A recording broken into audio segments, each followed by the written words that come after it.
Hey guys, this is D&D aka Dark Frozen Depths back with something a little different, but it's Elsword based. Now, first and foremost, before I even get to that, I gotta say I did manage to go into the I guess it's the Windows Store or Google. It's not Google, it's Windows Store, I think. But I did manage to find an a program that can step and help me out for free. So thankfully, I got a replacement. That's why I'm able to do this video because I'm recording my voice on a separate file, and then I've got pictures on another file. So that's how this is going. Speaking of the pictures you're seeing right now, the first one that's here is just how the new third job dimension witch looks. She's called Metamorphy, which is it's weird, but I'll explain it later. And then you'll see another one where she's transformed now. So that's the main thing I gotta step and show about that. But anyways, first thing I gotta point out, they've done wonders with this job route, and I'm gonna have to break it down later on. But the main thing is the fact that she's gotten this huge power spike. I need to point some of the stuff out now, because I really do get the feeling it'll get nerfed later on. Like I said, I'll get to it. But first and foremost, the whole backstory with it is pretty much the fact that she's now fully accepting the whole magical girl sad effect thing.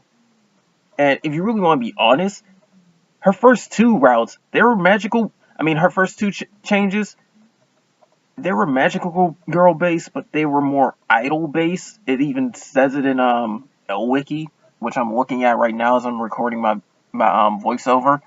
But looking at this as well, she's 20 and doing the magical girl thing. You are legal.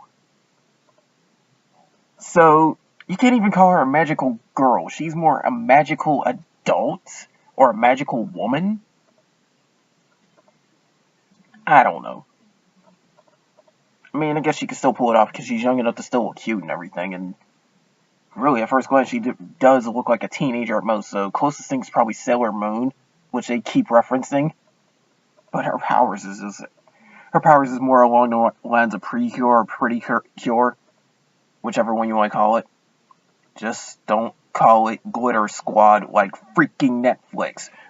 That's stupid as hell. Anyways, getting onto it, looking at this, her new combos are pretty overpowered. Because, now, on one hand, it causes multi-hit like a lot of our other stuff. Get used to it.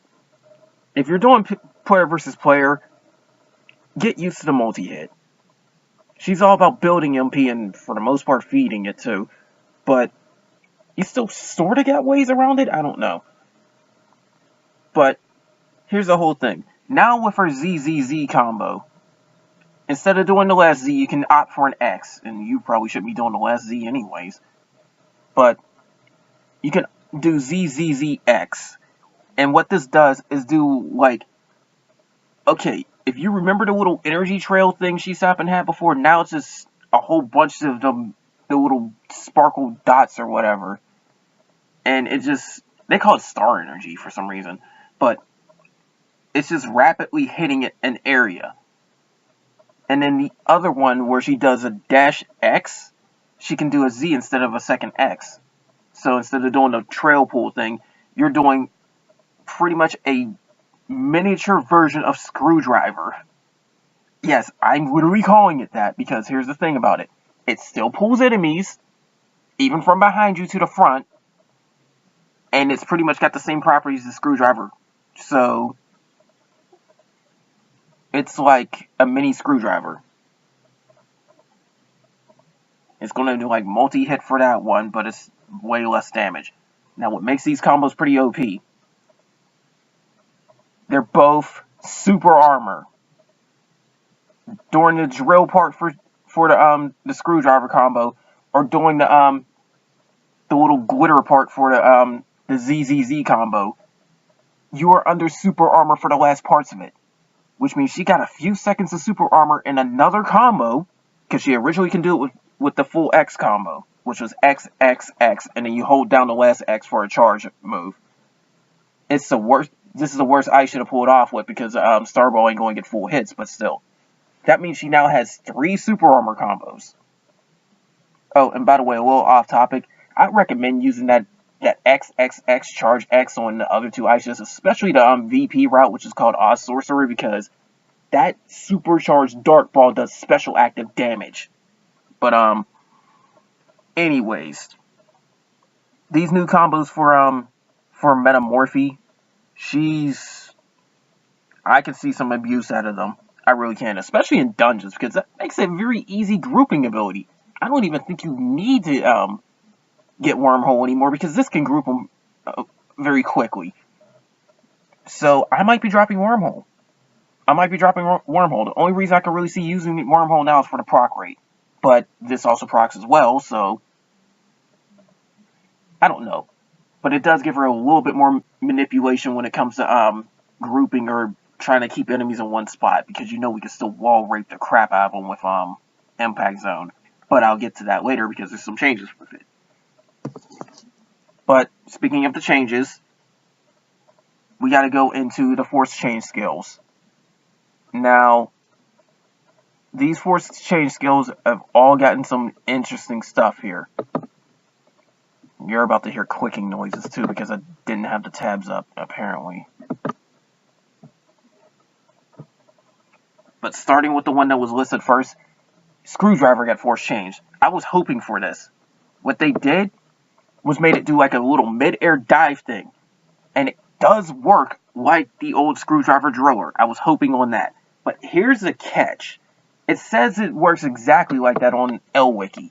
I haven't seen that be the case in player versus player because of the simple fact that some people were streaming this when this job route came out, and it still pulled characters. It still pulled a group of players. So I think it has the effects of both. It will still pull, but it won't like go forward when it hits something. So if anything's nearby, you're still getting grabbed into it. So that's what I'm thinking this does. But from what it's saying, this one, I think it does as much damage. Well, no, it says it does more damage, actually. Yeah, it's saying it does more damage than the old Screwdriver. And it says it no longer groups enemies together, but that's a lie. Unless they changed it like a day after. Because another sad fact is the fact that Ed's third route did get nerfed like really quickly. There was a passive he had and it was just completely broken. It let him like get free, like very easy access to MP if I got my info right. But that's another story entirely. But if I'm correct, this still does group enemies. It just won't sip and go through them anymore. It will just sip and stop at the first one, but pull others a little bit closer. I don't know. I have to test it out myself, which will probably be a while. Or I can sip and look at more KR videos to try and get more info on that. But the main thing is the fact that you have to use this mid-air now, and it drills down towards the ground. But it says it also gives more hit stun. So, you know what that means. You can follow up on this a lot better than the older one. I see no reason to use the older Screwdriver anymore. Especially since you pretty much got a combo that does it anyways. So, yeah. And it also says there's a shorter amount of freeze frames for the skill too. So Mana Overflow will sip and update to current MP quite quickly. So, yeah.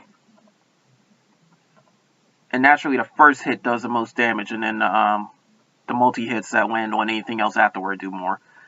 But yeah, they're saying it's more powerful than the previous one, so yeah. But also we have a modded impact hammer. For PvP, you remember the skills doing 3 seconds of stun. They call it feint now. And it did like a hammer swing going forward a little bit, and it hit stuff in front of you. And if I remember correctly, this skill had some, I'll check it out in a second, but I think it had some sort of range increase, or was it a power increase? No, they got the effects right here. I don't need to pull up the other page. Okay, two sets of damage increases. One is a raw damage increase of 25%, meaning it gets 1.25 times the power, and the other one is it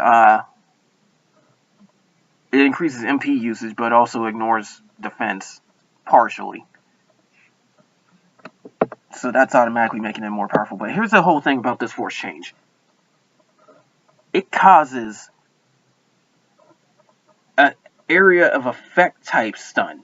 She slams the staff down and like right up under her and hits stuff around her, meaning in front of her or behind her, it can hit stuff. And it's got some decent range. So yeah, more abusable stun.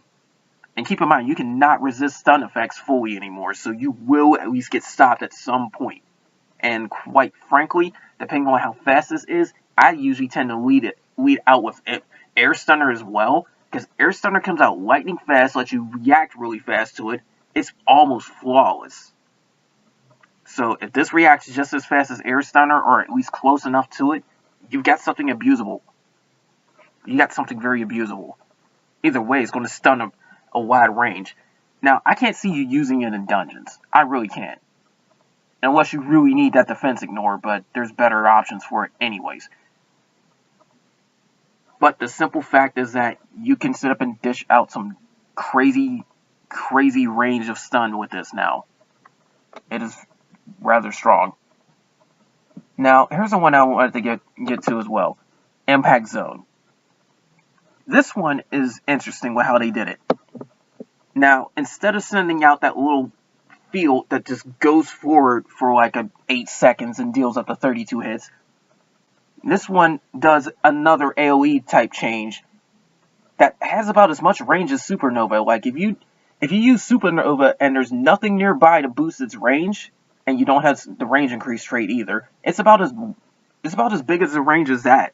So it's most of the screen, I'd say 75% of it. Somewhere between 60% and 75% of the screen. But it's got a very nice range now. But it dropped from 32 hits to 4 hits. So it's doing roughly about 10,000% damage on its own, as opposed to the 32 hit one, which did almost 35,000. But you also got skill traits too, which can up its damage. One is a defense ignore, where the MP cost becomes 360, but you ignore partial defense, or the one I took where the cooldown goes up by 50%, but the damage is 1.4 times the original amount. So this hits pretty hard. It hits extremely hard.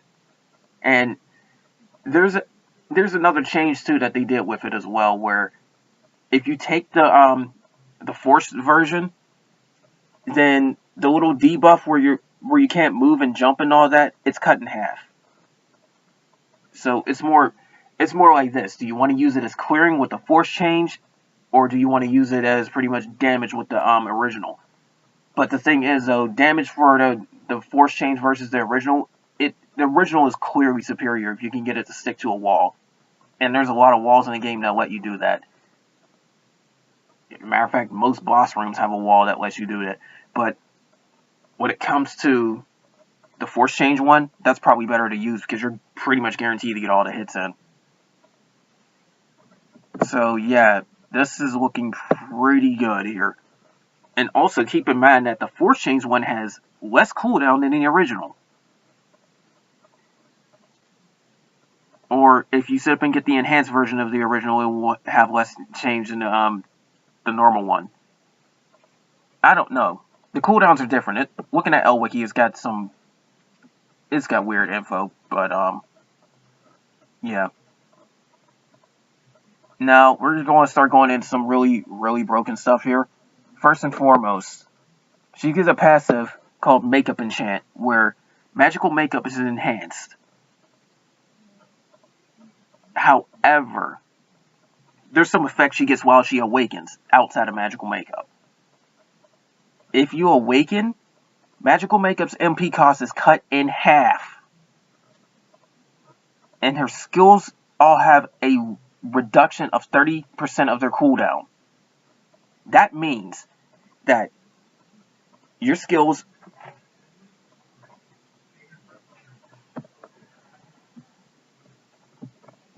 looking at this correctly, that means your skills have 30% less cooldown regardless of what happens while you're awakened. My Ring of Fury is going to get way more use out of this. And then on top of that too is the fact that magical makeup is going to end up having its MP cost cut in half. So the 150 becomes 75. But also, there's effects you get while magical makeup's in effect. The damage you take is 20% less, which offsets the it more than offsets the energetic body active skill. But even without it, it's still like, wait a minute, she's tankier now. And then on top of that, her special actives get a 10% damage increase. She's built upon skill spam, and guess what? They just got more powerful. And she gets 100 more max MP. Meaning, at the very least, you're going to have 500. No matter what you do, you will have at least 500 MP. She got 400 with passives. That is incredible. That is incredible. And what makes this even more broken? These effects also work on her hyperactive that she gets from this job change, which I'll get to later, because that's got its whole other level of brokenness. But this alone means that you pretty much stay in Awaken and spam magical makeup to get the most out of all of this stuff. And then on top of that too, while energetic body is in effect, and its own cooldown is reduced by 30% already, so keep that in mind. You can recast it faster. But while energetic body is in effect, that's minus 50% cooldown. So not only make its cooldown is cut in half, but you use energetic body along with being under the awakening effects, your skills have half their cooldown gone instantly. I don't know what they were thinking. I really don't know what they were thinking. But okay, I'll take it. Now, this next passive, it's called Want to Be Broken, which is just weird. But this one, it's also pretty good. What it does is it allows all enemies that have more than 60% of their HP remaining to take 20% more damage from your attacks. So that's a lot to go by right there. But another thing about this is the fact that when you do any sort of special active, there's an energy loss effect where, like, I'll have to break this down. When she does staff combos from level 70 onward, as long as she's transcended, you gotta be transcended to get third job anyway. But when you do staff hits, it hits a debuff on anybody hit by that staff, where for 15 seconds, they've lost 10% of their physical defense. You can stack it up to 10 times, but it only stacks once every 7 seconds. What this passive does is let special actives be able to do that as well. And she's already skill spamming like a champ, so you're going to be getting hit with energy loss a lot. A lot. So that means she's dealing 20% more damage if your HP's too high. And on top of that, hitting you with an energy loss debuff, which lowers your physical defense. And she's already a strong physical attacker as is, and she's about to get even more strong too with because job changing gives you some boost too. That is incredible. These passes are very, very strong. Now then, we're getting on to the biggest thing of all. There's a new hyperactive, which is literally called Become a Magical Girl. I don't know why they're so cutesy themed, but okay. I guess that's how it is for magical girls, even though Monica and a few others can sit and say, oh, it's not all cutesy. Anyways, this hyperactive, it's a transformation one. So you pretty much get an enhanced version of magical makeup, and I do believe it's for 60 seconds. Yeah, it says it for a minute. So for 1 minute, you get pretty much an enhanced version of magical makeup. This is why the magical makeup passive also adds on to this hyper skill. But what it does, she does a longer transformation sequence, which, by the way, triggers power stun. And it's the longest power stun in the game, because it lasts much longer than after she wears off. I think the power stun is going to end up lasting about a good, I think, 8-10 seconds. So you can't defend against it, and you're stuck like that for a long time. But that's just the first part. Now, after she's transformed, not only she has the effects of magical makeup, but her staff hits now cause a little heart explosion thing, where, and I don't know if it's multi-hit or not, but either way, each hit landed by them hearts, 1,559% physical damage. So she's doing special active damage right off of that, which is a few staff combos. But each hard hit also ignores defense. In PvP it's 25%, but in PvE it fully ignores defense. So, yeah, you see what I'm going with here. But that's still not all. At any time before this wears off, because if you wear off, you just transform back to normal and nothing else happens. But at any time before this wears off, you can hit the hyper skill key again, which does an attack called Shangri-La Sketch, which is another weird name. But it's really sitting up firing a laser. And they call it a laser filled with hopes and dreams. Anyways, it fires a huge laser that has insane range. They say it's infinite or near infinite range. But it deals like 16 hits of 2,900%, almost 3,000%. So it's nuking you pretty hard. So if you get that right and milk this hyper for what it's worth, for almost a full minute, she can staff combo the crap out of you, dealing special active damage without even spending any more MP. And then without spending any more MP, fire off a laser that sits and pretty much annihilates anything in front of her. That is insane. And anything that causes a staff hit does that heart explosion. So yeah, that's insane. What's also more is the fact that if you do the smash staff attacks, it also does a pulse on the ground and also still casts a heart affection, a heart explosion. So those combos are twice as effective. Now, the only two combos that happen to have that happens to be her full Z combo, which means all 4 Z attacks, and that's still going to knock down, so there's no point of it. And the Dash ZX. Dash ZX is now viable again, just for this. Although I always found it viable because of the simple fact that my attack speed was high enough for it. But that is incredible. That is incredible. This hyperactive, they even say it clear as day. It's the only one that transforms your character and grants a buff, and due to the immense damage bonus granted to staff attacks, the damage potential of this skill is far above that of any other hyperactive, including summon type ones. That means she now has potentially the strongest hyper in the game. And then on top of that too, you gotta keep this thing in mind. While it does not give you super armor, in dungeons, you have items you can use. I think it was a stone apple or a giant apple. No, it wasn't a giant stone apple. It was, I don't know, one of those apples. Gives you super armor. Yeah, enough said. Honestly, this is probably why they removed super armor off of Energetic Body, because if they didn't, like, Energetic Body's already getting a 30% cooldown reduction too, and if I remember correctly, it's about 15 seconds long, so you got like roughly 10 seconds of cooldown, and it lasts for 7.